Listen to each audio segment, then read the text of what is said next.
ఎస్తేరు ఎల్లప్పుడూ దేవుని ఎదుట దీన మనస్సు కలిగి జీవించిన స్త్రీ. తాను సామాన్యురాలుగా ఉన్నప్పుడు, ఆ తరువాత 127 సంస్థానాలకు మహారాణి అయినప్పుడు కూడా ఒకేలా ప్రవర్తించింది.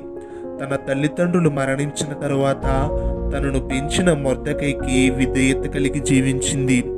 కష్టం తన ముందు నిలిచినప్పుడు అపవాది శత్రువు రూపంలో తన ప్రజల ప్రాణాలను హరించాలనుకున్నప్పుడు ఎస్తేరు దేవుని మీద మాత్రమే ఆధారపడింది.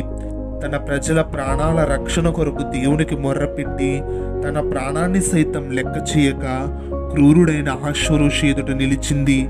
దేవుని సహాయంతో దైవిక జ్ఞానము చేత తన ప్రజల ప్రాణాలను దక్కించుకుని మనకు మాదిరిగా సాక్షి సమూహంలో నిలిచిపోయింది.